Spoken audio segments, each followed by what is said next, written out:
우리가 보통 결혼식에 가면 잔치를 하죠. 그 잔치를 뭐라고 합니까? 피로연이라고 합니다. 여러 가지 음식을 많이 차려놓고 하객들로 하여금 마음껏 축하하며 기쁘고 즐거운 시간을 보낼 수 있게 하는 것이 피로연입니다. 그런데 만약에 피로연에 갔는데 음식이 부족하다면, 그래서 먹지 못하는 사람들이 생긴다면 어떻게 될까요? 하객들은 아마 예의상 심한 말은 하지 않아도 여기 무슨 일이 있나 하면서 좀 언짢은 표정을 지을 것 같습니다. 배가 고프니까요. 배고프면 다 이렇게 그렇잖아요. 그리고 이런 모습을 보는 신랑 신부나 그의 가족들은 무척이나 당황해하면서 미안해 어쩔 줄 몰라 할 것입니다. 그런데 우리가 인생을 살다 보면 꼭 그럴 때가 있습니다. 우리 딴에는 많이 생각해서 준비한다고 했는데 실제로는 부족해서 공경에 처할 때가 있습니다. 오늘 본문도 그런 경우입니다. 예수님께서 제자들과 함께 갈릴리 지방의 카나라고 하는 아주 조그만 마을에 혼인잔치에 초대를 받아 가셨습니다. 카나, 한국말로는 가나로 되어 있는데 카나. 이 카나라는 말은 그 플레이스 오브 리즈 그런 뜻입니다. 그러니까 그곳에 아마 갈대가 많이 있었나 봐요. 그 갈대가 많은 조그만 마을에 혼인잔치가 있어서 예수님이 가셨는데, 전해지는 말로는 그 집이 예수님의 모친 마리아의 친척집이었을 것이라고 합니다. 그래서 예수님도 그리고 그와 함께 있던 제자들도 함께 초대를 받아 가게 된 것입니다. 그런데 문제가 생겼습니다. 그것은 그 잔치집에 가장 중요한 음료인 포도주가 떨어진 것입니다. 다른 음식이야 급한 대로 막 만들면 되지만 포도주는 그렇게 급히 만들 수가 없습니다. 시간이 필요합니다. 3절에 보면 포도주가 모자란지라 이렇게 되어 있는데, 당시 관습으로 보면 이것은 좀 망신스러운 일이었습니다. 왜냐하면 당시 유대인들은 결혼식을 할 때 하루만 하는 것이 아니라 7일 동안 저녁 시간을 이용해서 했었습니다. 첫날은 결혼 예식을 하고, 그리고 마을 거리를 행진을 합니다. 모든 사람에게 다 알리는 것이죠. 그리고 6일 동안 저녁 시간에 잔치를 가졌습니다. 그래서 결혼식 잔치를 할 때는 아주 신선한 이 포도주를 많이 준비를 했습니다. 품질이 매우 좋은, 거의 포도즙에 가까운 신선한 포도주를 많이 준비해서 사람들로 하여금 충분히 먹고 마시도록 했습니다. 그리고 혹시라도 그 포도주가 부족할 수 있으니까 좀 질이 떨어지는 그런 포도주도 준비해 놓곤 했습니다. 그런데 어디서 착오가 생겼는지 모르겠는데 포도주가 모자라게 된 거예요. 포도주가 없으니 얼마나 그들이 당황했겠습니까? 예수님께서 마침 그 자리에 계셔서 그 문제를 해결해 주셨길래 망정이지, 그렇지 않았다면 그들은 너무나 미안하고 송구해서 아마 얼굴을 들고 다니지 못했을 것입니다. 그런데 가만 보면 우리 인생도 꼭 그렇습니다. 사람들은 중요한 일들을 앞두고 그 일들을 잘 처리해 보려고 많은 생각을 하고 계획을 세웁니다. 그러나 생각대로 일이 진행되지는 않습니다. 물론 어떤 때는 계획한 대로 일이 착착 잘 진행될 때도 있습니다. 하지만 간혹 이것저것 모자라서 또는 가장 중요한 부분이 부족해서 당황하게 될 때가 있습니다. 여기서 우리는 무엇을 발견해 볼 수 있을까요? 첫째로 인생은 자기 생각대로 안 된다는 것입니다. 자기 힘으로 잘 살아갈 것 같지만 하나님의 도우심이 없으면 제대로 살 수 없는 것이 바로 우리 인생입니다. 나름대로 잘 해본다고 하지만 내일을 장담할 수 없는 게 우리 인생입니다. 그래서 우리 인생에는 예수님이 절대적으로 필요한 겁니다. 인생 내 뜻대로 안 되고 또 부족한 것이 많기 때문에 모든 것을 채우시고 모든 문제를 원천적으로 해결해 주실 수 있는 예수님이 필요한 겁니다. 가나의 혼인잔치에서 예수님께서 포도주가 부족한 문제를 해결해 주신 것처럼 여러분의 인생에도 예수님께서 여러분의 그 부족한 부분을 해결해 주시기를 주님의 이름으로 축복합니다. 가나의 혼인잔치에서 물이 포도주로 바뀌는 정말 믿을 수 없는 기적이 일어났는데 이런 놀라운 믿을 수 없는 그 놀라운 기적의 역사가 예수님으로 말미암아 여러분의 삶 가운데서 나타나기를 주님의 이름으로 축복합니다. 그리고 또 우리가 여기서 발견해 볼 수 있는 것은 세상 것은 갈수록 나빠진다고 하는 것입니다. 9절에서 잔치를 주관하는 연회장 메스터 오브 뱅퀴시 이렇게 말을 합니다. 사람마다 먼저 좋은 포도주를 내고 많이 마시게 되면 포도즙에 가까운 거니까 그래도 도수가 있잖아요. 자꾸 먹다 보면 이제 좀 취하게 돼요. 취한 다음에 낮은 것을 내거늘 그대는 지금까지 좋은 포도주를 두었도다. 무슨 얘기예요? 세상적인 것은 처음에는 좀 그럴듯해 보이지만 나중은 그렇지 못하다는 것입니다. 그래서 사람은 이 세상 것으로는 결코 만족을 얻을 수가 없습니다.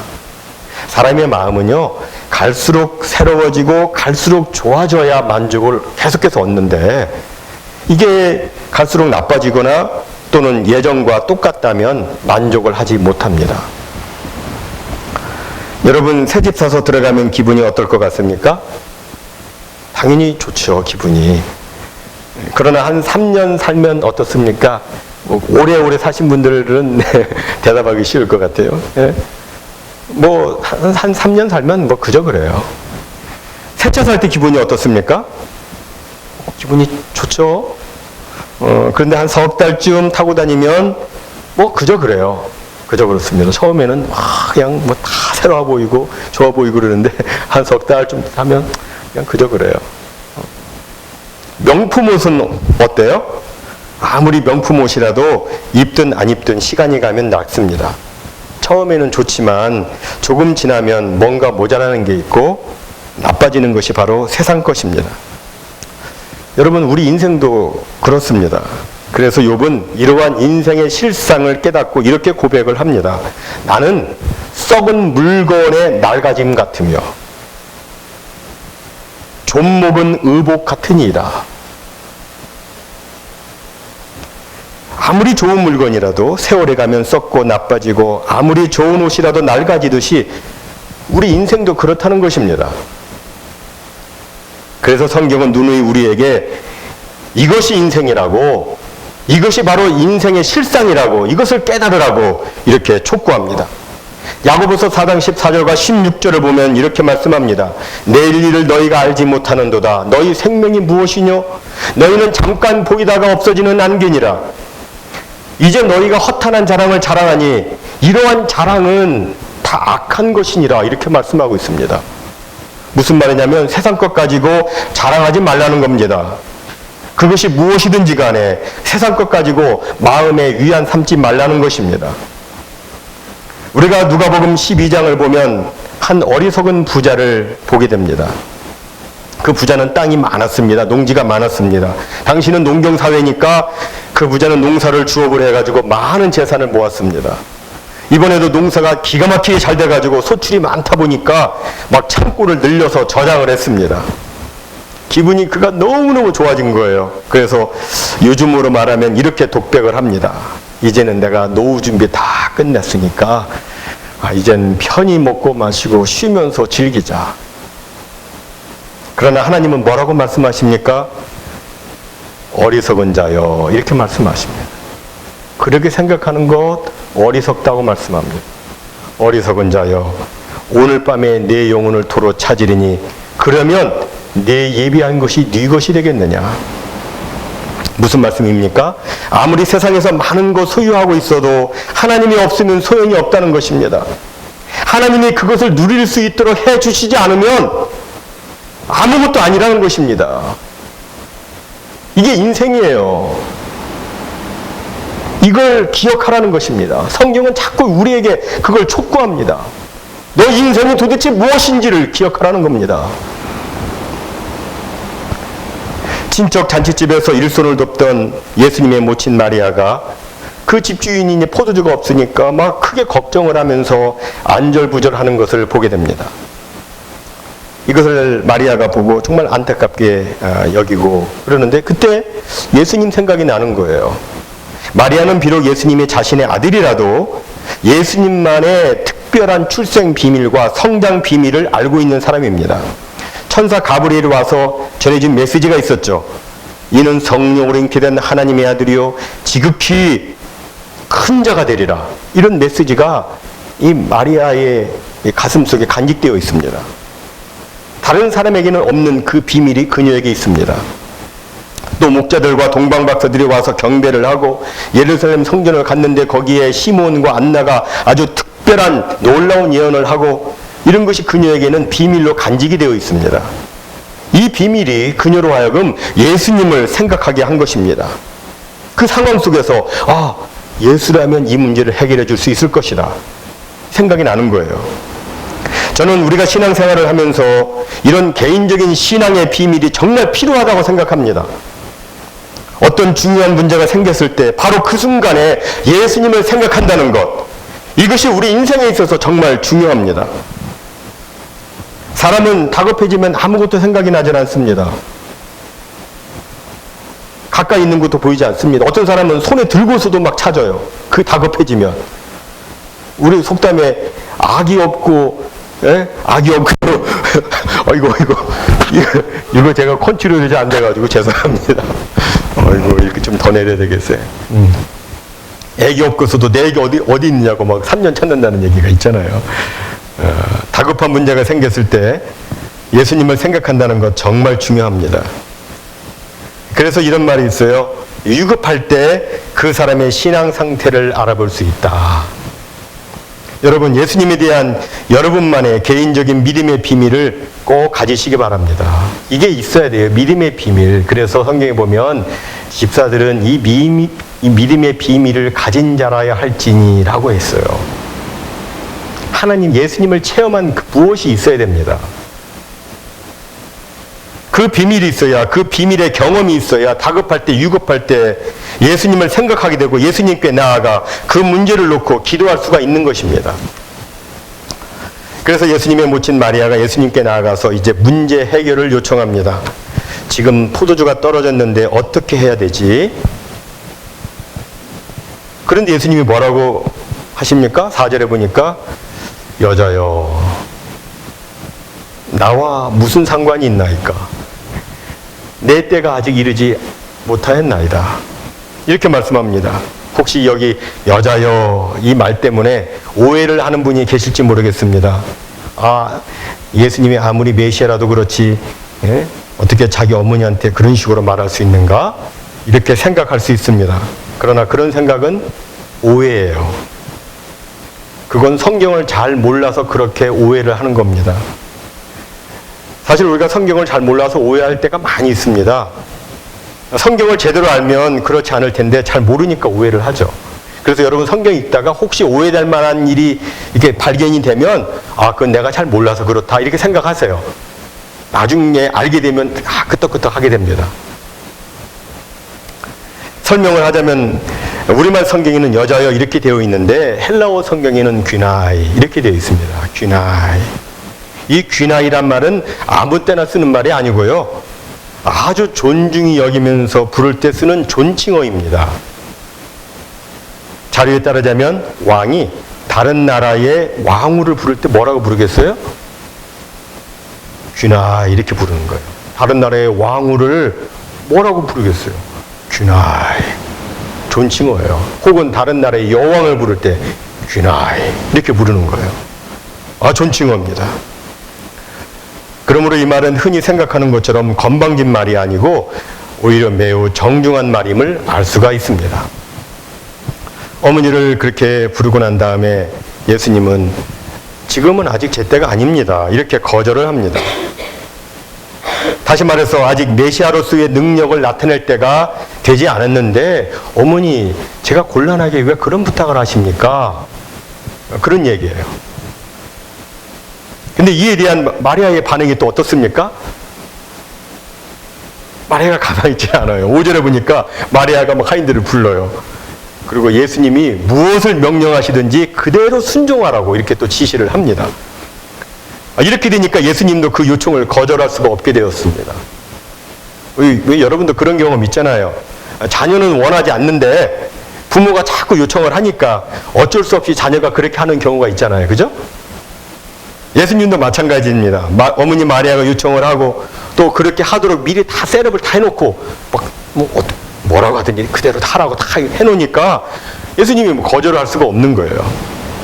예수님이 어떻게 해야 되나 곰곰이 생각하는 얼마간의 시간이 흘러 예수님께서는 하인들에게 정결 예식을 위한 항아리에 물을 채우라고 말씀합니다. 유대인들은 관습적으로 외출 후 집에 들어올 때나 식사하기 전에 손을 닦는 정결 의식을 행했습니다. 물을 뿌리고 정결 의식을 행합니다. 그래서 보통 유대인의 가정에는 집에다가 물 항아리를 갖다 두었는데 오늘 본문을 보니까 항아리가 몇 개가 있었어요? 6개가 있었습니다. 아마도 집주인은 많은 하객들이 올 것을 예비해서 그렇게 많이 준비해 두었던 것 같습니다. 사람들이 오니까 물을 떠다가 손을 닦고 정결례를 행합니다. 물이 많이 줄었겠죠. 그런데 주님께서는 그 항아리에다가 물을 다시 채워 놓으라고 말씀하십니다. 하인들 생각으로는 이미 정결례 다 끝났는데 이제 더 이상 물이 필요하지 않는데 이런 생각이 들 수도 있었겠지만 하인들은 주님의 말씀에 그대로 순종을 합니다. 그리고 그 다음에 예수님께서 이제는 물을 떠다가 잔치를 주관하는 연회장에게 갖다 주라 이렇게 말씀하시니까 그대로 그 말씀 그대로 또 순종을 합니다. 무엇을 보여주고 있습니까? 기적을 체험하기 위해서는 하나님의 말씀에 무조건 그대로 순종하는 것이 필요하다는 것을 보여주고 있습니다. 내 생각으로는 아닐 수가 있어요. 그런데도 말씀에 순종하게 될 때 하나님의 능력을 체험하게 되는 것입니다. 하나님의 살아 역사하심을 체험하는 것은 바로 말씀 순종에 있습니다. 그랬더니 어떤 일이 일어났습니까? 뜻밖에도 연회장이 그 맛을 보고 깜짝 놀랍니다. 그리고 신랑을 불러요. 아니 이보시오. 다른 집에서는 먼저 좋은 포도주를 내고 사람들이 취하고 난 다음에 질이 떨어지는 포도주를 내서 비용을 맞추는데 그대는 더 좋은 포도주를 내니 이래도 되겠어? 하면서 놀랍니다. 이게 하나님의 기적으로 나타난 축복의 모습입니다. 설교 초반에 제가 말씀드리기를 세상 것은 점점 나빠진다고 했습니다. 그런데 예수님 안에서는 점점 좋아집니다. 하나님의 축복은 날마다 더 새롭게 되고 더 신선해지고 더 좋아지는 것입니다. 생명을 얻되 더 풍성히 얻게 하는 것이 하나님의 능력입니다. 이것이 바로 예수 안에 있는 사람들에게 주어지는 하나님의 축복인데 제가 바라기로는 우리 커네티컷 사랑의 교회 모든 성도님들 예수님 안에서 이러한 축복 다 받으시기를 주님의 이름으로 축복합니다. 참 신기하잖아요, 여러분. 맹물이 말이죠. 맹물이 최상품의 포도주가 되었습니다. 정말 신기합니다. 그런데 혹시 이 자리에 지금의 내가 맹물과 같다 이런 생각이 드시는 분 계시지 않습니까? 그러나 그렇다 할지라도 예수님 안에 있기만 하면 예수님의 능력, 예수님의 역사심으로 말미암아 최상품이 되는 그런 놀라운 질적 변화의 역사가 나타나게 될 것입니다. 이런 축복이 진정 우리 삶 가운데 나타나기를 주의 이름으로 축복합니다. 그리고 주님의 축복은 이러한 질적인 변화뿐만 아니라 양적인 풍성함으로도 나타납니다. 6절에 보니까 2-3통 드는 항아리 6이 있었다고 되어 있습니다. 이해하기 쉽게 요즘식으로 말하면 원갤런짜리 신선한 고급 포도주가 거의 180개가 생긴 것입니다.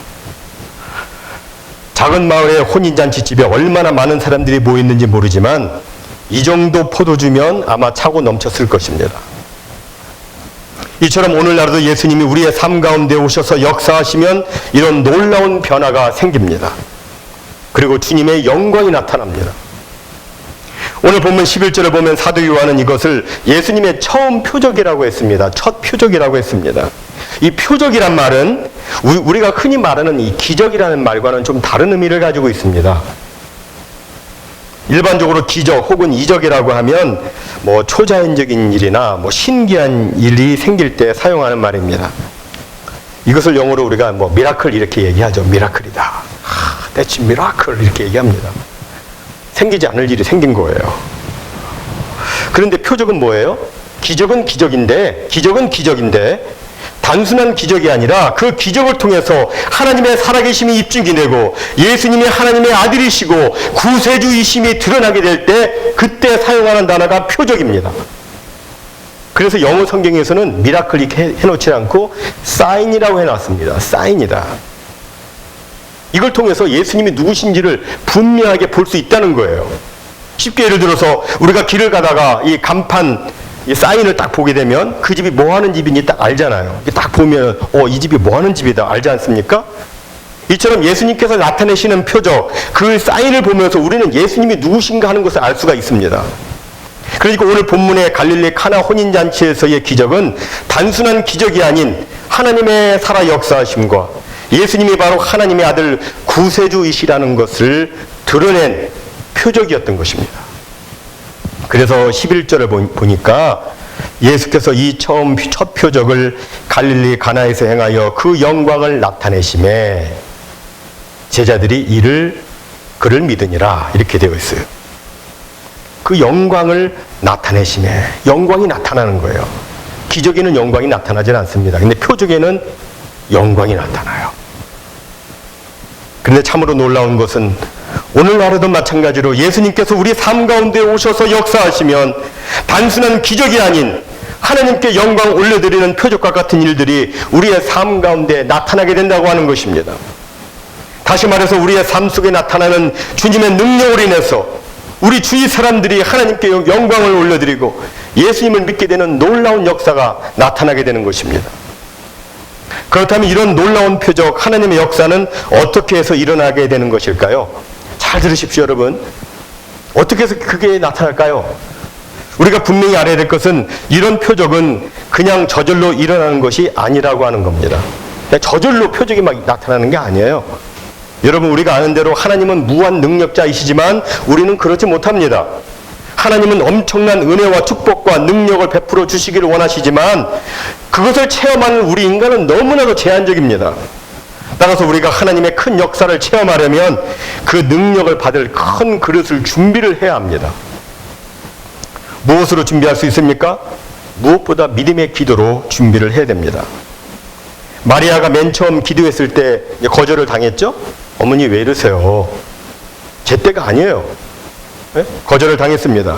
그러나 어떻게 했습니까? 믿음으로 기다리면서 끝까지 인내를 했습니다. 그리고 믿음의 행동을 했습니다. 그러자 때가 되니까 예수님께서 놀라운 표적을 보여주셨습니다.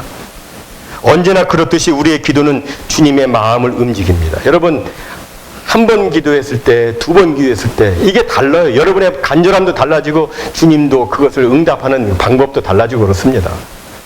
달라집니다. 우리의 기도는 기적을 준비하는 그릇입니다. 예레미야 33장 3절에 보니까 너는 내게 부르짖으라. 내가 내게 응답하겠고 네가 알지 못하는 크고 비밀한 일을 내게 보이리라. 이렇게 말씀하고 있습니다. 하나님의 크고 비밀한 일, 하나님의 능력, 하나님의 변화의 역사, 하나님의 표적을 체험하는 그 시작은 바로 낭망치 않고 간절히 부르짖어 기도하는 거기에 있는 것입니다. 다음으로 주님의 놀라운 표적을 체험하려면 예수님의 말씀에 순종을 해야 됩니다.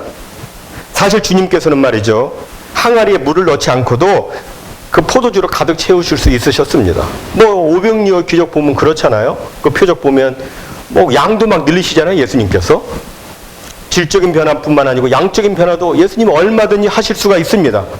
그러나 그럼에도 불구하고 주님께서는 하인들에게 물로 채우라고 명하셨습니다. 무슨 말입니까?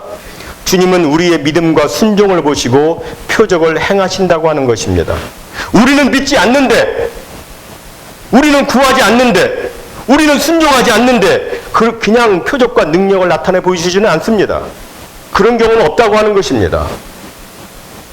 여러분, 하나님께서는 우리가 할 수 없는 일은 시키지 않으십니다. 우리가 할 수 있는 일만 시키세요. 따라서 우리는 예수님께서 명하신 말씀에 순종해야 됩니다. 그러면 하나님의 역사를 체험하게 되는 거예요. 우리가 할 수 있는 그것만 하면 됩니다. 나머지는 하나님께서 책임져 주십니다. 만약 오늘 본문의 하인들이 예수님의 말씀에 순종하지 않았다면 표적은 일어나지 않았을 것입니다. 하지만 하인들이 말씀에 순종했을 때에 그들은 그들 평생에 볼 수 없었던 하나님의 표적을 바로 눈앞에서 볼 수 있었던 것입니다. 가져갈 때는 물인데 보니까 이게 포도주로 바뀌어 있는 거예요. 사랑하는 성도 여러분, 하나님은 오늘도 살아계십니다. 예수님은 오늘도 성령을 통해 우리와 함께 삶의 현장에 계십니다. 여러분, 하나님의 살아 역사하심과 하나님의 구원해 주심을 경험하기를 원하십니까? 하나님의 표적 바라보기를 진정 원하십니까? 그렇다면 간구하십시오. 그리고 말씀에 순종하십시오.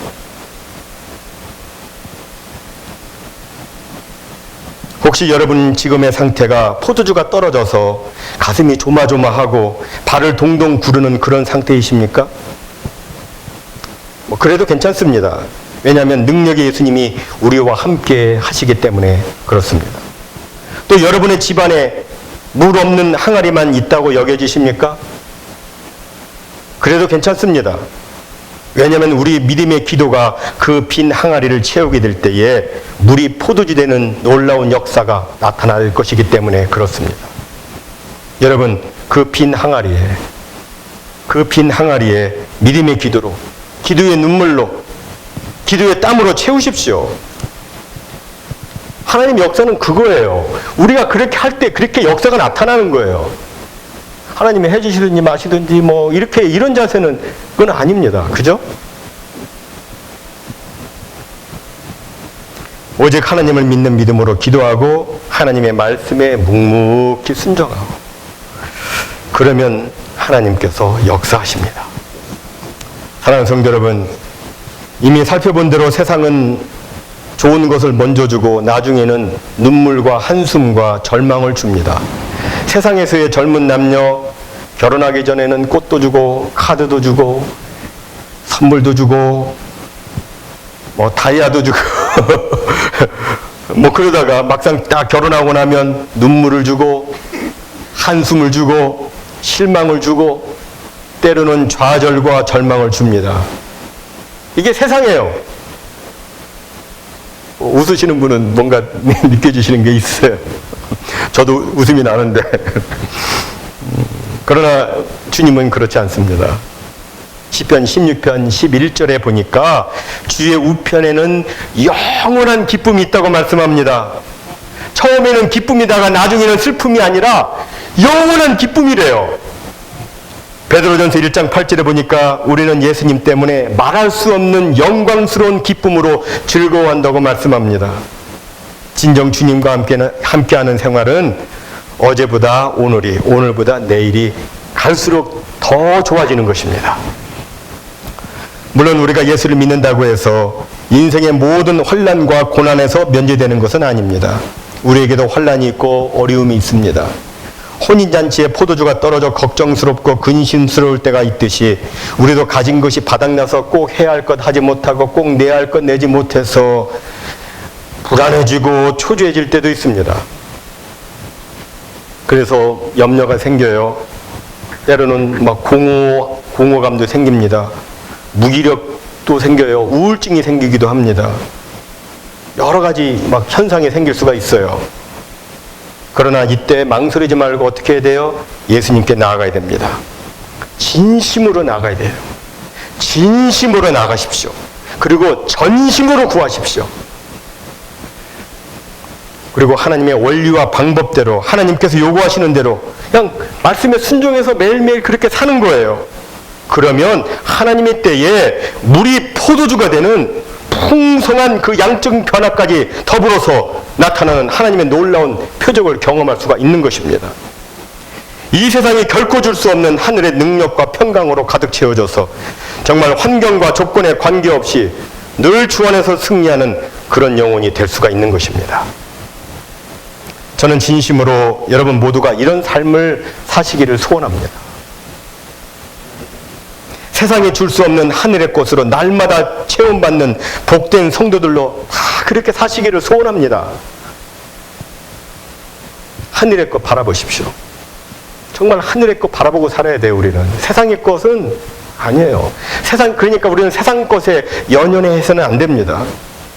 하늘의 것 아니면 모든 것은 다 뭐예요? 잠깐 쓰다가 버리는 그런 것들입니다. 세상 것들은 잠깐 쓰다가 버리는 거예요. 사실 이 세상 것은요, 오래 놔두면 다 쓰레기입니다. 제가 이사 준비하면서 보니까 정크가 너무 많아요. 지금 딱 보기에는 괜찮은 것 같지만, 그러나 그것도 역시 잠재적 쓰레기입니다. 조금 지나고 나면 그것도 버려야 될 거예요. 안 버리고 끝까지 붙잡고 계시는 거 혹시 있으세요? 예수님 오실 때는 어떻게 돼요? 예수님이 세상에 다시 오실 때 다 불타 없어질 것이라고 성경은 말씀합니다. 그러니까 무슨 말씀이에요? 이 세상 것 연연해 하지 말아라, 그런 뜻입니다. 여러분, 믿는 사람들의 특징이 무엇입니까? 뭐가 달라요, 우리가? 세상 사람들하고. 우리는 하늘의 것에 소망을 두고 사는 사람들입니다. 영원한 그때를 바라보고 사는 사람들입니다. 우리가 물건을 살 때 보면 거기에 다 찍혀 있죠. 어디서 만들었는가, 어느 나라 제품인지 다 기록이 되어 있습니다. 메이드 인 USA, 메이드 인 코리아, 메이드 인 차이나, 메이드 인 저머니 막 있어요. 사람들은 가능하면 딱 봐가지고 메이드 인 차이나 그러면 안 살려고 그럽니다. 제품에 문제가 많다고 하는 그런 자료 보고가 있으니까. 그렇죠? 그런데 여러분, 솔직히 말해서 어디 중국제만 문제 있습니까? 엄밀히 보면 이 세상에서 만든 것은 다 문제가 있고, 조금 지나면 다 고장나고요, 다 낡아지고 다 닳아 없어집니다. 세상제, 구태여 말하자면 made in earth, made in earth. 이 세상제는 절대로 영원하지 않습니다. made in heaven, 천국제, 이것만 변함이 없고 이것만 다함이 없는 것입니다. 따라서 여러분, 혹시라도 여러분의 육신적 조건이, 환경적 조건이 나빠진다 할지라도 거기에 너무 연연해하지 마십시오. 그저 하늘의 것에만 집중하시고 언제나 변함이 없고 다함이 없는 영원한 것에만 관심을 집중하십시오. 조니 에릭슨이라고 하는 여성이 있습니다. 시간이 되시는 분은 유튜브에서 나중에 조니 에릭슨 타다 이렇게 치면 나올 거예요. 그녀의 간증을 볼 수가 있습니다. 제가 알기에 조니 에릭슨은 17살 때 이제 강에서 다이빙을 했어요. 본인 얘기는 어리석은 생각이었다고 그렇게 하는데, 다이빙을 했는데 머리를 부딪히니까 여기가 이제 다쳐서 전신마비가 됩니다. 이미 신앙을 그녀가 갖고 있었지만 그러한 상황을 도무지 받아들일 수가 없는 거예요. 그래서 날이면 날마다 원망 속에 사는 겁니다. 도대체 이게 뭐냐고. 그러던 어느 날 불현듯 기도하고 싶은 생각이 들었습니다. 하나님 앞에 기도하고 싶었어요. 그래가지고 기도를 하면서 아버지 이제 고쳐달라고 기도를 하는 거예요. 근데 아무리 기도를 해도 아무런 변화가 없는 거예요. 여러분, 이렇게 되면 우리는 어떻게 이것을 해석해야 됩니까? 기도해도 변화가 없어요. 응답이 없어요. 그럼 어떻게 해석해야 돼요? 기도로 빈 항아리를 채우는 것으로 우리가 해석해야 되죠? 말씀 그만큼 들으셨으면 오실 거예요. 응답이 없을 때는 채우는 거예요. 지금 채우는 과정인데, 그래도 계속 기도를 했습니다. 근데 그러던 가운데 데살로니가전서 5장 18절 말씀, 무슨 말씀입니까? 범사에 감사하라. 이 말씀이 다른 때와는 다르게 그녀의 마음에 아주 크게 들려오는 거예요. 범사에 감사하라. 이 말씀에 심경의 변화가 나타나기 시작합니다. 그래서 아주 작은 일부터 감사를 하기 시작했습니다. 아주 작은 일부터 감사를 했어요. 그렇게 하다가 비록 이 육신을 고칠 수 없어도 하나님 앞에 쓰임 받을 수 있는 길은 없을까, 이렇게 생각을 하게 됐습니다. 그리고 그 문제를 놓고 기도를 했습니다. 주님, 내가 이런 몸이지만 이런 몸이라도 쓰임 받을 수 있다면 제가 하나님을 원망하지 않고 찬양하며 살겠습니다. 하면서 이제 진솔한 기도가 나온 것이죠. 기도하는 가운데 조니 에릭슨은 최소한 자기의 입만큼은 움직일 수 있다는 것을 생각하게 되었고, 그래서 입에 연필을 물고 그림을 그리기 시작합니다. 그림을 그려요. 그 그림이 주변 사람들에게 알려지면서 많은 사람들이 은혜를 받았습니다. 그러던 어느 날 유명한 볼펜 회사에서 광고 모델을 제의하게 되었습니다. 그래서 뭐 돈도 벌고 많이 유명해졌습니다. 그 일을 계기로 해서 이 조니 에릭슨은 많은 사람들에게 예수님을 증거하는 복음 증거자로, 그리고 장애인 사역자로 쓰임을 받게 됩니다. 여러분 한번 생각해 보십시오. 이분에게 육신적인 고침의 역사가 일어났습니까? 안 일어났습니다. 하지만 그 대신 그녀의 영혼에 놀라운 기적과 변화의 역사가 일어났습니다. 그래서 그녀의 삶은 하나님께 영광 올려드리는 표적의 삶이 된 것입니다. 그녀를 통해서 하나님의 영광이 나타나는 표적의 삶이 된 것입니다. 육신적인 것에 연연해하지 않고 세상적인 것, 환경적인 것에 얽매이지 않고 그것을 뛰어넘어서 기도를 했더니 하늘의 영원한 곳으로 체험을 받는 그런 삶을 살 수 있게 된 것입니다. 저는 여러분 모두가 이런 축복으로 이런 삶을 살기를 간절히 소원합니다.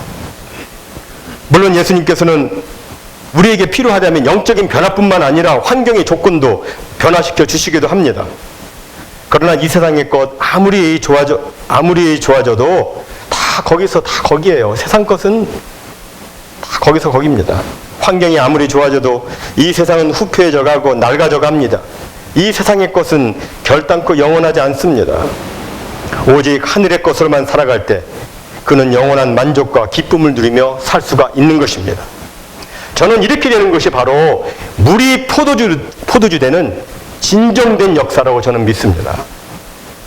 세상적인 것에만 관심 있는 사람이 어느 날 호련히 하늘 영광을 바라보고 그 영원한 나라와 그 영혼의 때를 위해서 살겠다고 결심하고 하나님께 영광 올려드리는 도구로 사용해 주십시오. 저의 생애가 주의 표적과 능력이 나타나는 삶이 되도록 하나님 역사해 주십시오. 이렇게 기도하고 주님 말씀에 순종해서 살기 시작한다면 저는 이것이 진정된 의미의 물이 포도주 된 역사라고 믿습니다. 모쪼록 오늘 하나님의 말씀을 우리가 받게 되었는데 여러분 평생에 걸쳐서 전심으로 드리는 간절한 기도와 온전한 말씀 순종으로 여러분의 환경과 조건이 변화할 뿐만 아니라 영적인 변화까지 나타나서 하나님께 크게 영광 올려드리는 귀한 표적의 역사가 여러분의 삶 가운데서 나타나기를 주님의 이름으로 간절히 축원해 드립니다. 우리 함께 복음 찬양 한 장 찬송합니다. 하나님의 사랑을 사모하는 자 함께 찬송합니다.